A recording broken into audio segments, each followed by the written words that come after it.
അസ്സലാമലൈക്കും. നിങ്ങളുടെ സ്വന്തം ഹാജൂസ്. കുറച്ച് ബോട്ടി ഉണ്ടായിരുന്നു, അപ്പോൾ അതെടുത്തിട്ട് ഉണ്ടാക്കാമെന്ന് വിചാരിച്ചു. ഇത് വൈകുന്നേരത്തിനാണ് ഇട്ടാൽ കുറച്ച് പോളിയും കൂട്ടിങ്ങാണ്ട് കുട്ടികൾക്കൊക്കെ എല്ലാവർക്കും നല്ല ഇഷ്ടമാണ്. ഉപ്പിട്ടിട്ട് നല്ല കഴുകാണ്. പിന്നെ നമ്മൾ ബോട്ടി അടുപ്പത്ത് വെച്ചിട്ട് 3-4 പ്രാവശ്യം നമ്മളുണ്ടല്ലോ അതിൻ്റെ വെള്ളം മാറ്റി കൊടുക്കണം. എന്നിട്ട് പിന്നെ മസാല ചേർത്തിയിട്ട് ഉണ്ടാക്കാൻ പാടുള്ളൂ. എന്നാണെന്നുണ്ടെങ്കിൽ ചെറിയ ആഗോലിക്കുട്ടിയാണ് കിട്ടിയത്. അത് കറി വെക്കാനും വറക്കാനും കൂടി ഉണ്ടാവില്ല. നമ്മളെ പൂച്ചയാണ് ഇട്ടാണ് നോക്കി നിൽക്കുന്നത്. ഒരു മുരിങ്ങക്കൊമ്പ് ഉണ്ടായിരുന്നു. അത് ഞാൻ എന്താണ് ഇത് പണിക്കാരുണ്ടായപ്പോൾ അതിൻ്റെ തലപ്പൊക്കെ ഇങ്ങനെ നേരൊക്കെ ഇലയില്ലാതെ പോവുമായിരുന്നു. അപ്പോൾ വെട്ടിയിട്ട് നോക്കുമ്പോഴാണ് നല്ല ഇല ഉണ്ടായി.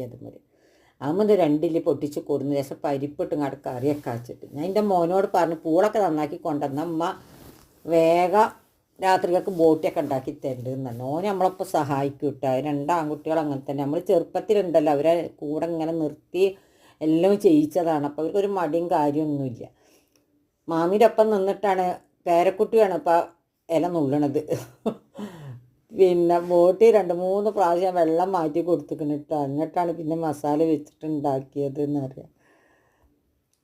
മുരിങ്ങയില ഇട്ടിട്ട് കറി വെച്ച് നല്ല കറിയായിരുന്നു എന്നറിയാം. ഇതൊക്കെ കഴിഞ്ഞ് അവന് നുറുക്കി തന്നിട്ടില്ല, തൊലിച്ച് വെച്ച് തന്നിക്കണം. അപ്പം ഞാൻ അടുപ്പത്ത് തന്നെ നല്ല വെന്തിട്ടുണ്ടെന്നുണ്ടെങ്കിൽ നല്ല ടേസ്റ്റാണ് ഈ കരല. അപ്പം ഞാൻ അടുപ്പത്ത് തന്നെ ഇട്ട് കൊടുത്ത് അവിടെ കിടന്ന് വെന്തോട്ടെ വെച്ചിട്ട്.